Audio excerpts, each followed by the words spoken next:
दहन यानी कि जलना। दुनिया में बहुत सारी ऐसी वस्तुएं हैं जो जलती है और कुछ ऐसी वस्तुएं हैं जो आपका नहीं जलती है ना।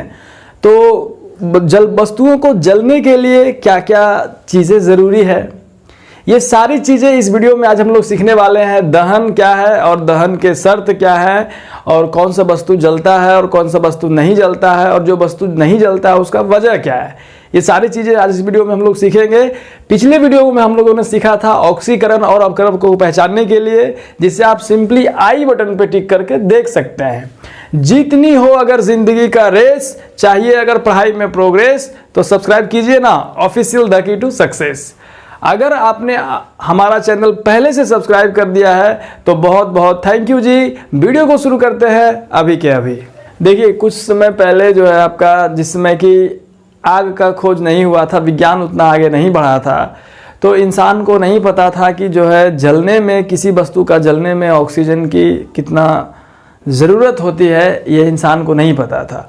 लेकिन धीरे धीरे जब खोज आविष्कार होने लगा, सब चीज़ क्लियर होने लगा, तो मतलब ये समझ में आ गया था वैज्ञानिक को कि किसी वस्तु का जलने के लिए ऑक्सीजन का होना बहुत ज़रूरी है। बिना ऑक्सीजन के कोई वस्तु नहीं जल पाएगा, है ना। तो हम लोग समझते हैं दहन को।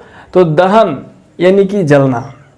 दुनिया में कोई भी वस्तु जब ऑक्सीजन की उपस्थिति में जलती है और जलने के साथ साथ हमें ऊष्मा और प्रकाश देती है। यानी दहन को समझने के लिए देखिए, पहले आपको पॉइंट क्या समझना पड़ेगा, कोई वस्तु, फिर आपका ऑक्सीजन, फिर आपका ऊष्मा, फिर आपका प्रकाश। अगर ये चारों चीज़ों को आप क्लियर समझते हैं तो बड़ा सिंपल होगा आपके लिए दहन को समझना, है ना।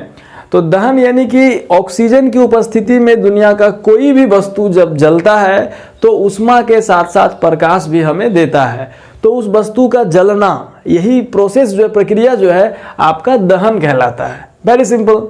यानी ऑक्सीजन की उपस्थिति में कोई वस्तु जलेगा तो जलने का ये जो प्रोसेस है, प्रक्रिया है, इसी को हम लोग दहन कह देंगे। और साथ में मिलेगा क्या हमें बाय प्रोडक्ट में, ऊष्मा और प्रकाश। एग्जाम्पल के लिए देखिए समझते हैं। जैसे मान लीजिए कि आपका कार्बन जो है वो ऑक्सीजन की उपस्थिति में जला और दोनों जल करके जो है आपका कार्बन डाइऑक्साइड बनाया। साथ में हमें क्या मिला, ऊष्मा और आपका प्रकाश, है ना। Very simple. नेक्स्ट है आपका, मान लीजिए सल्फर जो है वह भी आपका ऑक्सीजन की उपस्थिति में जला और ये भी जो है आपको क्या मिला हम लोग को जलने के बाद, सल्फर डाइऑक्साइड। Very simple. और साथ में आपका ऊष्मा और प्रकाश।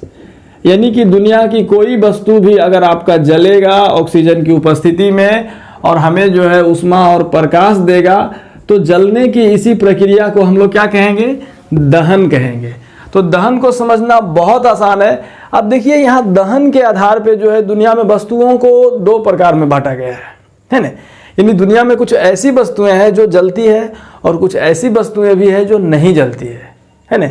अब ध्यान दीजिए, अपने चारों ओर गौर से देखिए तो आपको पता चलेगा कि बालू, पत्थर, है ना, और ईंट, पत्थर और बालू, ये तीनों चीज़ें इस तरह की वस्तु है जो कि आग में जलती नहीं है। इसके अलावा भी हम लोग अपने चारों ओर बहुत सारी वस्तुएं देखते हैं जो आपका जलता है। आप अपना खुद का बॉडी ही ले लीजिए, जब हम लोग मर जाते हैं तो बॉडी को जला दिया जाता है, यानी कि हमारा बॉडी क्या है, जलने लायक है। लकड़ी, जलावन, एलपीजी, पेट्रोलियम, ये बहुत सारा कुछ जो आप जलाते हुए देखे होंगे। तो दहन के आधार पर वस्तुओं कितना भाग बढ़ गया, दो भाग में। एक जो जलने लायक है, एक जो जलने लायक नहीं है। जो जलने लायक है उसको हम लोग दहनशील वस्तु कहते हैं। वो हमारा क्या हो जाएगा, यानी कि आपका दहन के आधार पर वस्तु दो प्रकार का। पहला हो गया आपका दहनशील वस्तु, है ना। इसको हम लोग जो है ज्वलनशील भी कह सकते हैं, ज्वलनशील वस्तु। Very simple. और दूसरा जो है हमारा वो है आपका अदहनशील, अदहनशील, है ना। इसको अज्वलनशील भी आप कह सकते हैं, अज्वलनशील। Very simple. अब देखिए, वैसी वस्तुएं, दुनिया की वैसी वस्तुएं जो जलने लायक है, यानी जो जलती है और जलने के बाद हमें ऊष्मा और प्रकाश देती है, तो उस वस्तु को हम लोग क्या कहेंगे? ये जलने का जो प्रोसेस, जो प्रक्रिया है, प्रक्रिया का नाम हो गया ऑक्सीजन की उपस्थिति में जलना। एक प्रक्रिया, रासायनिक अभिक्रिया। तो इस रासायनिक अभिक्रिया को हम लोग दहन कहेंगे। लेकिन जो वस्तु इस रासायनिक अभिक्रिया में भाग ले रहा है ऑक्सीजन के अलावा, उसको हम लोग क्या कहेंगे? ज्वलनशील वस्तु या आपका दहनशील वस्तु। एग्जाम्पल में देखिए, आपका बहुत सारा चीज़ है। जैसे हम मान लीजिए कार्बन जल रहा था तो कार्बन ज्वलनशील था, आपका सल्फर था, कार्बन, सल्फर, यहाँ तक कि आपका जो बॉडी है वो अभी क्या है? दहनशील है। कपड़े, लकड़ी, एलपीजी, पेट्रोलियम, इस तरह से आपके चारों ओर बहुत सारी चीज़ें पड़ी हुई है। जितना सारा चीज़ जल सकता है वो सारा क्या है? आपका दहनशील वस्तु या तो आपका ज्वलनशील वस्तु। Very simple. आपको मम्मी हमेशा घर में खाना बनाती है तो आप देखे होंगे, अगर गैस पे खाना बनता है तो एलपीजी गैस वहाँ पे जल रहा है, ज्वलनशील है। अगर लकड़ी पे बनाती है या कुछ भी पे बनाती है तो कुछ ना कुछ जला के ही आपके घर में रोज खाना बनाया जाता है। तो जो जल रहा है वो वस्तु क्या है? ज्वलनशील वस्तु है। और कुछ वैसी वस्तुएं भी है जो आपका जलता नहीं है। एग्जाम्पल में देखिए, आपका है ईंट, ये जो है आपका नहीं जलता है। बालू, पत्थर, ETC, ये सारी ऐसी चीजें हैं जो जलता नहीं है। तो दुनिया की वैसी वस्तु जो आपका नहीं जलती है ना, जलने लायक नहीं है, उसे हम लोग क्या कहेंगे? अदहनशील वस्तु या आपका अज्वलनशील वस्तु। यहाँ से देखिए, आपके एग्जाम में सिंपली ऑब्जेक्टिव पूछ सकता है कि निम्नलिखित में से कौन दहनशील वस्तु है या कौन अदहनशील वस्तु है, या ज्वलनशील वस्तु है या आपका अज्वलनशील वस्तु है। जिसमें से 3 ऑप्शन आपका मैचिंग होगा, मतलब कि सेम ही रहेगा, आपका दहनशील, दहनशील, दहनशील। चौथा जो आपका अल्टरनेट ऑप्शन होगा अलग होगा। इस तरह से आप सिंपली जो है यहाँ से क्वेश्चन को बना सकते हैं एग्जाम में। और आपका ईंट, बालू, पत्थर, जो ये तीनों क्या हो गया? अदहनशील। अगर ये तीनों ऑप्शन में रहा, फिर आपका मान लीजिए मानव बॉडी मार दिया या लकड़ी कर दिया, कुछ भी दे सकता है, तो वो सारा आपका क्या हो जाएगा? दहनशील। लेकिन आपका ये तीनों रहेगा तो क्या हो जाएगा? अदहनशील या अज्वलनशील वस्तु। Very simple. देखिए, साइंटिस्ट जो है दहन को लेकर के काफ़ी खोज किए, उन्हें मतलब कि पता लगाया कि आखिर कोई वस्तु जलता क्यों है और ऑक्सीजन की उपस्थिति में ही क्यों जलता है। इसके लिए एक प्रयोग भी हुआ था आपका मोमबत्ती वाला। एक जलती हुई मोमबत्ती, जो इस मार्कर पेन को मोमबत्ती मान लेते हैं, तो एक जलती हुई मोमबत्ती को साइंटिस्ट ने क्या किया था कि आपका टेबल पर रख दिया था, और एक कांच का गिलास जो कि ट्रांसपेरेंट था, आप आर पार देख सकते हैं, उस ट्रांसपेरेंट गिलास से इसको ढक दिया गया था प्रयोग में। तो जब तक गिलास के अंदर जो आपका ऑक्सीजन था तब तक जो है मोमबत्ती, कैंडल आपका जलता रहा। लेकिन जैसे ही इस गिलास के अंदर सारे ऑक्सीजन जो है कार्बन डाइऑक्साइड में कन्वर्ट हो गए, उसके बाद जो है ये मोमबत्ती ऑटोमेटिकली बुझ गया था, यानी प्रयोग में जो है आपका बुझ गया था। तो वहाँ से वैज्ञानिक पता लगा लिए थे कि ऑक्सीजन के बिना जलना संभव नहीं है, दहन जो है संभव नहीं है। लेकिन इसके अलावा भी और क्या क्या शर्त है, ये सारी चीज़ों को हम लोग सीखेंगे। तो हम लोग तो ये समझ चुके हैं कि वस्तु जो ऑक्सीजन की उपस्थिति में ही जलती है। देखिए, यहाँ से आपका एक इम्पोर्टेंट क्वेश्चन बन जाता है आपका कि क्या ऑक्सीजन की उपस्थिति में दहन संभव है। तो स्टार्टिंग में साइंटिस्ट जो यही मानते थे कि आपका ऑक्सीजन की उपस्थिति में दहन संभव नहीं है। ऐसे भी देखिए, आपका 90% केसेस जो है, आपका 90% चीज़ों में आपका ऑक्सीजन के उपस्थिति में ही वस्तु जलता है। और अगर आपके एग्जाम में क्वेश्चन आए कि क्या ऑक्सीजन के बिना दहन संभव है, तो आप हाँ ही मार के निकलिएगा, क्योंकि हर रूल जो है वो परसेंटेज पे आधारित होता है। यानी हर रूल के नियम के जो एक्सेप्शन होते हैं, तो इस नियम के भी एक्सेप्शंस हैं। तो कुछ प्रयोग जो है कुछ अलग से एक्सपेरिमेंट विशेष ढंग का किया गया था, जिसमें कि ऑक्सीजन की अनुपस्थिति में भी वस्तु को जलाया गया था। लेकिन वह आपका 2-4% में है, तो आपका 90-95% चीज़ें जो ऑक्सीजन की उपस्थिति में ही जलती है। तो आप यहाँ से एग्जाम में यही टिक कीजिएगा, सारे लड़के यही टिक करते हैं और सही भी यही होता है। काफ़ी बार जो है लड़के यहाँ से कन्फ्यूज होते हैं कि सर यहाँ से वैज्ञानिक जो है आपका कुछ अलग अलग चीज़ों में जो है ऑक्सीजन की अनुपस्थिति में वस्तु जलता है, लेकिन यहाँ से चूँकि अधिकांश वस्तु जो है आपका ऑक्सीजन की उपस्थिति में ही जलता है। तो आपका सही कौन सा हो जाएगा क्वेश्चन कि क्या ऑक्सीजन की उपस्थिति में दहन संभव है, तो यहाँ से कर देंगे नहीं, क्योंकि ऑक्सीजन की उपस्थिति में ही संभव है ज़्यादा परसेंटेज में। लेकिन कुछ इसका एक्सेप्शन है, इस नियम का एक्सेप्शन है आपका। वैज्ञानिक जो है वो आपका लेबोरेटरी में क्या किया कि मैग्नीशियम धातु को है ना नाइट्रोजन में जला करके मैग्नीशियम नाइट्राइड बनाया था आपका, है ना। तो ये चीज़ जो है आपका एक्सेप्शन हो गया कि क्या ऑक्सीजन की अनुपस्थिति में दहन संभव है ना। वैज्ञानिक जो है वो आपका मैग्नीशियम धातु को नाइट्रोजन में जला करके मैग्नीशियम नाइट्राइड बनाया था, यानी कि आपका 3MgO प्लस आपका N2 फिर आपका Mg3N2 ऊष्मा प्लस प्रकाश, यानी कि यहाँ से जो है मैग्नीशियम धातु को जो है नाइट्रोजन में जला करके आपका मैग्नीशियम नाइट्राइड बनाया गया था। जो दूसरा एक्सपेरिमेंट जो कि आपका ऑक्सीजन के अनुपस्थिति में वस्तु को जलाया गया था, उसमें एक जलती हुई मोमबत्ती को क्लोरीन से भरे जार, एक जार था आपका, उसमें क्लोरीन गैस भरा हुआ था, उस जार में जो है आपका जलती हुई मोमबत्ती को ले गया है ना साइंटिस्ट, तो वहाँ से जो है आपका मोमबत्ती जलते रह गया था, मोमबत्ती बुझा नहीं था। तो इन दो केसेस में जो है आपका एक्सेप्शनल एक्सपेरिमेंट है, जिसमें कि आपका ऑक्सीजन के अनुपस्थिति में भी वस्तु आपका जलते रहता है। ध्यान दीजिए, समझते हैं इस समीकरण को कि जब आपका एक मोमबत्ती को आपका क्लोरीन से भरे हुए जार में ले जाया गया था तो मोमबत्ती जो है आपका जलते रह गया था, एक्सेप्शनल एक्सपेरिमेंट था आपका। तो यहाँ से मोमबत्ती जो है आपका हो गया C25 आपका H22 यानी पेंटाकोसेन, इसका रासायनिक नाम क्या हो गया, पेंटाकोसेन मोमबत्ती आपका।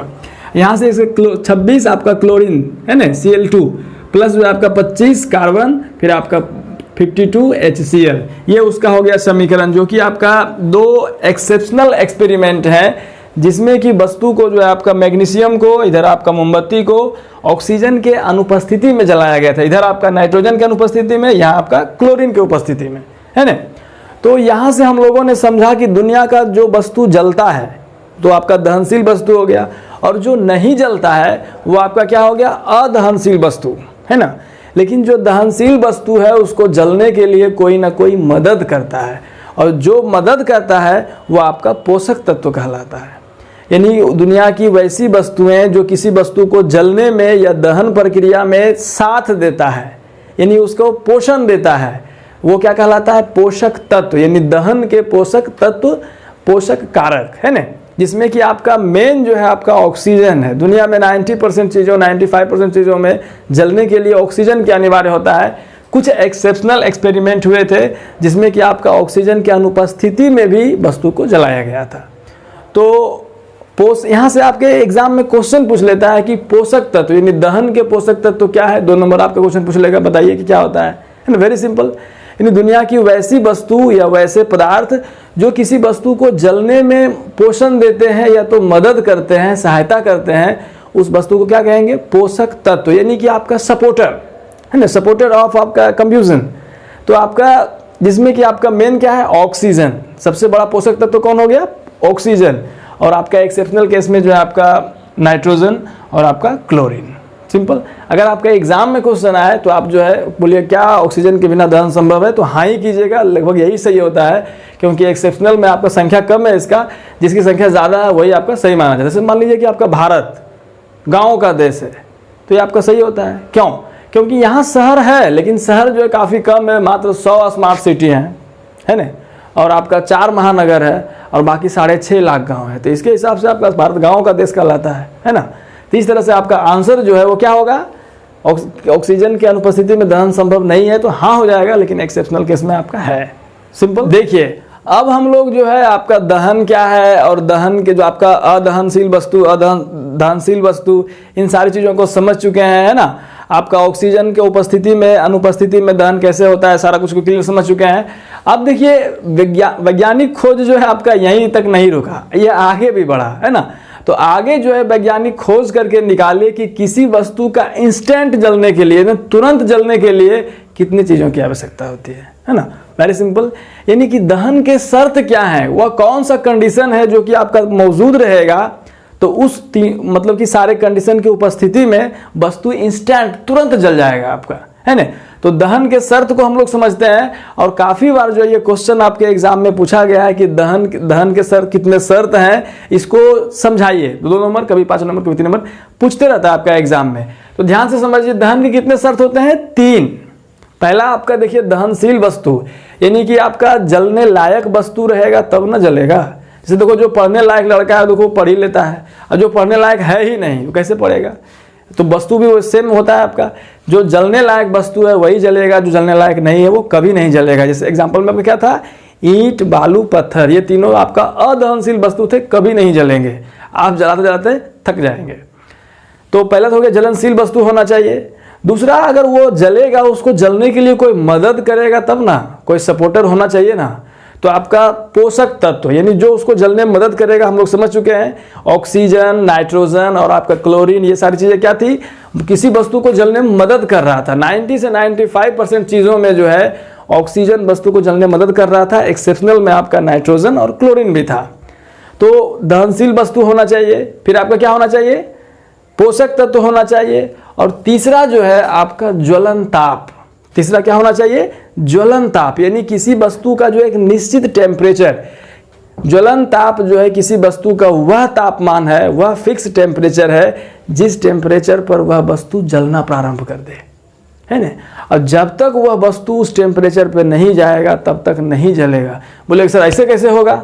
अरे गौर कीजिए, बरसात के दिनों में जो है आपका लकड़ी, गोईठा यानी कोई किसी भी चीज़ को जब मम्मी जलावन के रूप में यूज़ करती होगी तो आप लोगों ने गौर किया होगा कि जलाने में काफ़ी कठिनाई होता है, क्योंकि चीज़ें जो है आपका पानी से भीग जाती है, उसमें नमी आ जाता है, ह्यूमिडिटी आ जाता है, तो वस्तु ठीक से जलता नहीं है। और आपका मम्मी लोग, भाभी लोग जो है मतलब कि आसपास में जलावन से जो खाना बनाते हैं, करासन तेल जो है, केरोसिन तेल, उसका बहुत ज़्यादा यूज होता है बरसात के दिन में। क्यों? क्योंकि वस्तु का टेम्परेचर जो है आपका ज्वलन ताप जो है वो थोड़ा सा नीचे चला जाता है, नमी के वजह से, ह्यूमिडिटी के वजह से।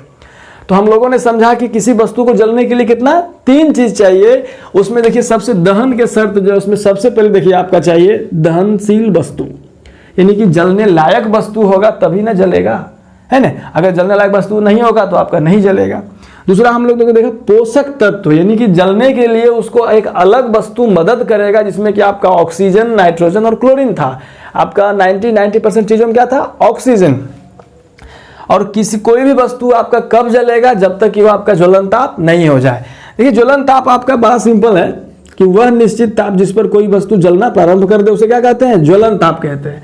अब ध्यान दीजिए, यहाँ से एक एक्सपेरिमेंट किया था साइंटिस्ट ने कि आपका कागज़ का जो है कटोरी बनाया गया था, और कागज़ के कटोरी में पानी गर्म करने वाला एक्सपेरिमेंट या चाय बनाने वाला एक्सपेरिमेंट के बारे में आप सुने होंगे।